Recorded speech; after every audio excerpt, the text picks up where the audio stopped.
Welcome to week 5. This week, we are going to focus on quality measurements. Quality assurance, also known as QA, is the process of determining if a product meets quality standards. I'm going to let you in on a little secret. The QA process is integrated in all stages of software development. Quality is not something that can be tackled onto at the end of a project. Software developers have tried and continue to try to do this, but oftentimes it results in some unpleasant results. Okay. She just told everyone your deepest, darkest secret. Dude, come on. I think you're overreacting a little bit. You must be so embarrassed. Let me give you an example. There was this one application that I started to work on that was a simulation for the digital courseware company that I worked for. Now, when I started on this project, it was already out on the market. Users were already using it. But the problem was that the code was so poorly written. The architecture was not really good at all. It was just terrible. And there were also no tests for this application. You would make a code change, and it would break something somewhere else in the application. And oftentimes, that link between those two codes didn't really make sense.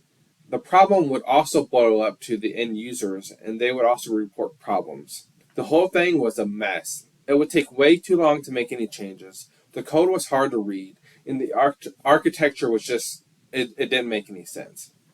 It caused problems for everyone involved, from the developers all the way up to the end user. It resulted in a complete rewrite of the application. That is a lot of time and money spent on something that could have been prevented if quality was thought about from the very beginning of the project.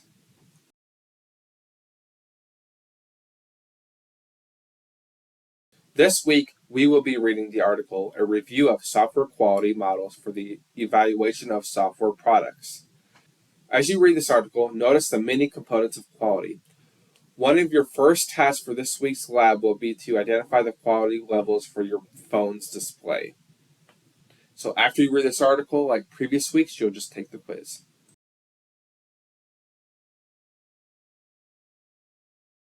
Quality is a relative term. It means different things in different contexts. What quality is for a mobile game might not be the same for an ATM machine, or something even more severe like hospital equipment. The first step in any QA process is to precisely define quality for that product. So what we're going to do for this week is, using the reading as our guide, we are going to define quality for the touchscreen of your phone. You would do this by creating a quality plan, which will consist of at least 5 quality requirements, and then coming up with test cases for those requirements. So as you can see here in the instructions, I already stated that we're going to use the reading as our guide. In addition to that, you have to answer these 5 questions here. How accurate must it be? How much pressure is required to activate it? How tolerant must it be to changes in temperature? Should it be sensitive to inanimate objects such as a pen as well as a finger? So these questions and ones like it will be difficult to answer. You will need to think deeply about how you use your phone and also about the needs of your applications you use. You will also need to conduct some research as to the standards and pertaining to the screen touch. When you are finished, you and your partners will need to have a list of quality requirements for the touchscreen. Please cite any resources that has helped you to arrive at that requirement.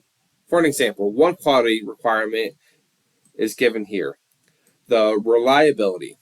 The touchscreen must function at 100% capacity between 0 and 35 degrees Celsius. You should have at least 5 requirements for this, as stated here. Next, we're going to move on to test cases. You're going to build test cases for your requirements. You should have one test case, at least one test case, for each requirement that you have.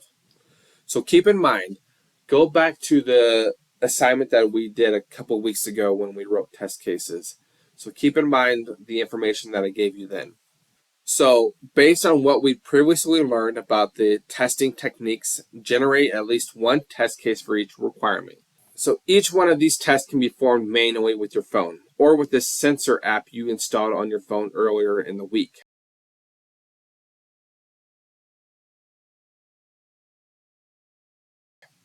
So keep that in mind because we are going to be actually doing and conducting these tests in the second part of this assignment. Each test must consist of the following components, and they are listed here. So these should look familiar to you already based on previous week's assignments. Each test must consist of the following components: name, quality requirement, steps, and outcome. This should look familiar to you already because it's similar to what we did in a previous week when we built test cases. The template that I provided for you would be a great resource for the test cases here. You can go ahead and add on to that template to get the additional requirements on that page as well.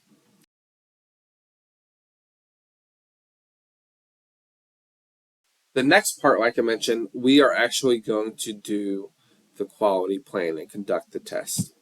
So let's drill down here. So using your quality plan, you and your partners are to test as many phones as you can. At a minimum, you should test 3 phones: your phone and your partner's phone and perhaps a friend's phone.